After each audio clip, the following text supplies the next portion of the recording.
The expansive lineup of Baldur's Gate 3 features 12 classes and an impressive 46 subclasses, each fulfilling a unique yet crucial role within the four-person party.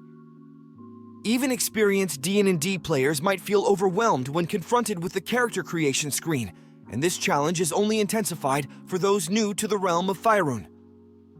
This guide endeavors to break down each class, helping you navigate towards the one that aligns most closely with your preferred playstyle and gaming approach.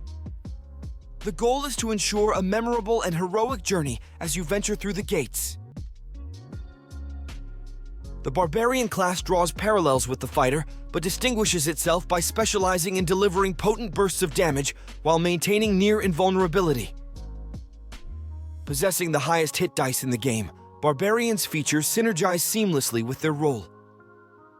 Notable abilities include Unarmored Defense, which calculates armor class based on Constitution, and Rage, a formidable boost providing additional damage, resistance to physical damage, and advantage on strength checks. Barbarians also acquire Danger Sense for enhanced dexterity, saves, and reckless attack, granting advantage to both the Barbarian and their adversary. However, given the Barbarian's resilience, they can endure the hits better than their opponents. Essentially, Barbarians excel as the unequivocal best in their fundamental roles, dealing and absorbing damage. Nevertheless, this specialization comes at the cost of offering minimal to no utility in other aspects of gameplay. Therefore, I am placing Barbarian in the B tier. The Bard emerges as a highly valuable asset in virtually any party configuration, thanks to its versatile skill set and supportive capabilities. Bards significantly enhance the party's damage output and survivability. With unparalleled control over the battlefield through enchantment and illusion spells, Bards excel in crowd control, manipulating encounters to the party's advantage. The Bardic Inspiration feature further solidifies their contribution to party performance. Outside of combat, Bards shine with an extensive array of proficiencies and expertise. The Jack-of-all-trades feature allows them to effectively handle various situations, establishing them as a versatile choice for overcoming challenges. Additionally, their elevated charisma and proficiency in socialization skills prove invaluable in non-combat scenarios. Therefore, I am placing Bard in the A tier. The Cleric earns its place in this tier thanks to its exceptional supportive capabilities. Armed with a diverse array of spells, Clerics effectively boost the party's survivability and amplify damage output. Their spell repertoire includes some of the game's most potent supportive spells. Healing Word stands out for its efficiency in combat healing, using a bonus action instead of an action, allowing allies to stay in the fray without consuming the Cleric's turn. Bless significantly enhances the entire team's performance by improving hit and saving throw success rates. While the primary role of Clerics is support, they also wield valuable control spells like Hold Person. Furthermore, the various Cleric subclasses and patron deities offer additional specialization through proficiencies and expanded spell lists, enabling Clerics to excel beyond their primary party role. The inherently high wisdom score of Clerics translates into improved perception and insight checks, providing crucial information for game progression. It's worth noting that the base Cleric class may lack an area of effect damage options, but this becomes a minor concern when focusing on a support-oriented build.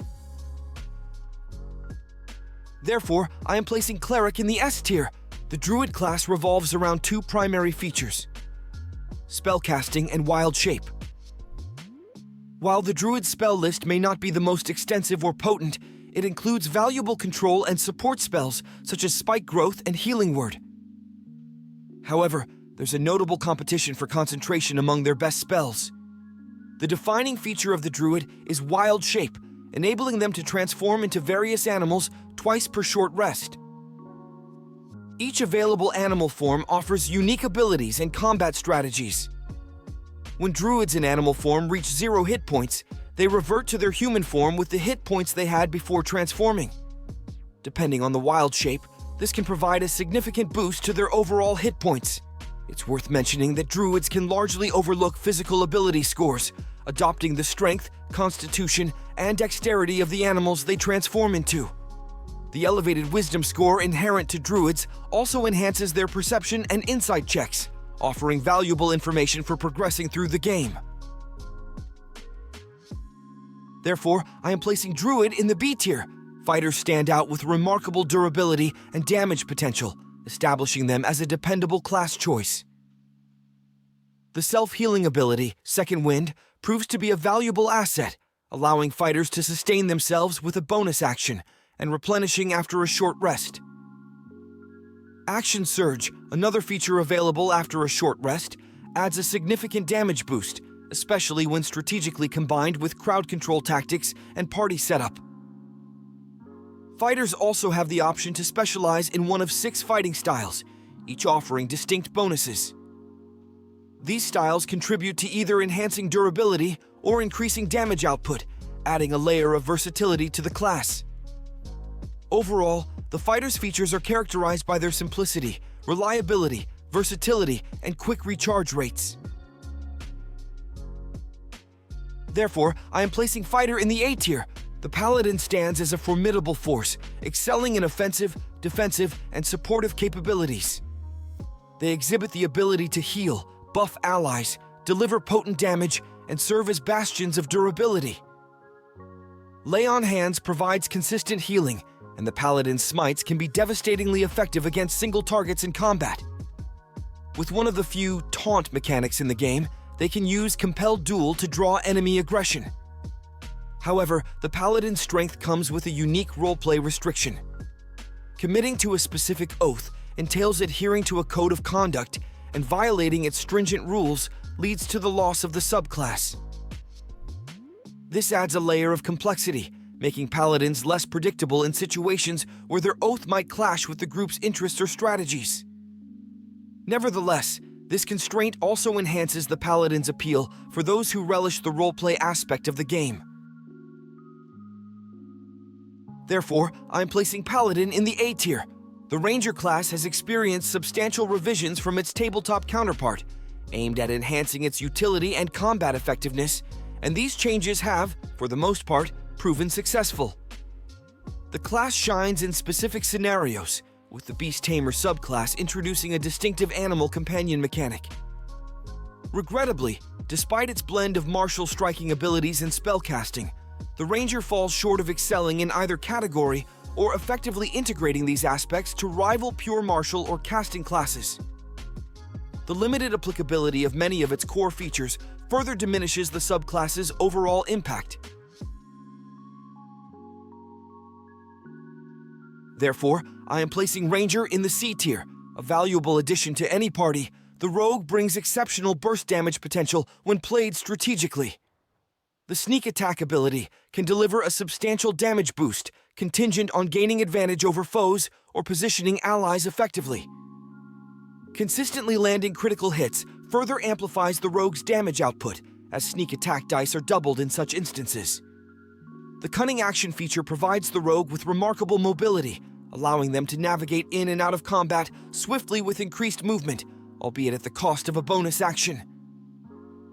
However, this heightened mobility comes with a trade-off, as rogues are comparatively less durable than other strikers, necessitating careful positioning to maximize their effectiveness. Notably, rogues possess the highest number of proficiencies and are among the few who gain expertise in skills, a significant advantage as skill checks often influence the story's progression or alter the narrative trajectory. Their elevated stealth proficiency proves beneficial for scouting locations and maneuvering past adversaries undetected. Therefore, I am placing Rogue in the A tier. Sorcerers secure their place in this tier by wielding exceptional damage potential and remarkable customization over their magic. Their playstyle closely resembles that of wizards, although sorcerers have a more streamlined spell list and lack the ability to prepare spells. While wizards excel in versatility, sorcerers specialize in excelling at one thing exceptionally well. Sorcerers distinguish themselves through their unique metamagic feature. This feature empowers them to tailor their spells, extending durations, overcoming enemies' resistances, and doubling spell outputs, resulting in an unparalleled damage ceiling. Twinned Spell among the metamagic options stands out by enabling them to target 2 foes with a single spell, a game-changing advantage in combat scenarios. The elevated charisma score intrinsic to sorcerers enhances their socialization checks, offering valuable information for progressing through the game. Similar to wizards, however, base sorcerers are notably squishy and require strategic positioning to survive prolonged battles. Therefore, I am placing Sorcerer in the S tier. Despite possessing unique and potent features, Warlocks emerge as a somewhat self-centered class, excelling in individual single-target damage, but not making significant contributions to the overall synergy of a 4-person party. In comparison, they are overshadowed as casters by the wizard's versatility and support capabilities and the sorcerer's raw damage output. Their spellcasting mechanics set them apart from other classes. With very limited spell slots that refresh on short rests, Warlocks cast spells consistently at the highest available level. While this makes them highly effective in short bursts of combat, they can run out of steam quickly on days with multiple encounters. The reliance on the Eldritch Blast cantrip, often combined with the Hex spell, becomes a defining feature due to their limited spell slots, potentially leading to repetitive and monotonous combat. Nonetheless, Eldritch invocations introduce variety, offering boosts that enhance the Warlock's abilities and increase flexibility. While Warlocks exhibit a range of features that make them individually flexible and potent, they fall short in enhancing the overall party's capabilities or specializing in a specific role. In terms of out-of-combat utility, Warlocks benefit from being charisma-based, providing an advantage in social situations. Additionally, Warlock patrons, typically powerful beings, play active roles in the Warlock's personal story, leading to intriguing narrative moments. Therefore, I am placing Warlock in the B tier. The wizard rightfully earns their place in this tier for several compelling reasons, with a central factor being the vastness of their spell repertoire.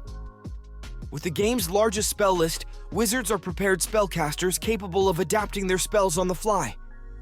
This adaptability is further heightened by their unique ability to learn spells from scrolls, offering exponential growth potential throughout the journey. The wizard's extensive spell library enables them to fulfill multiple roles in battles. They can unleash formidable damage with their spell slots or employ crowd control to strategically shape the battlefield, featuring some of the most potent control and damage spells, such as Sleep and Fireball. Wizards provide a diverse array of options capable of turning the tide in any encounter, supporting both spellcasting and martial allies. Their focus on intelligence translates into high knowledge checks, facilitating the discovery of narrative elements crucial for plot progression. Despite their exceptional capabilities, wizards are notoriously fragile. While defensive spells like Mage Armor can mitigate some of this vulnerability, it's crucial for wizards to avoid the front lines.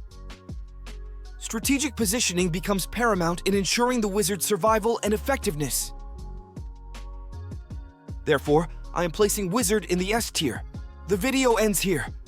In your opinion, what is the best class in Baldur's Gate 3? Share your thoughts in the comments and let's discuss.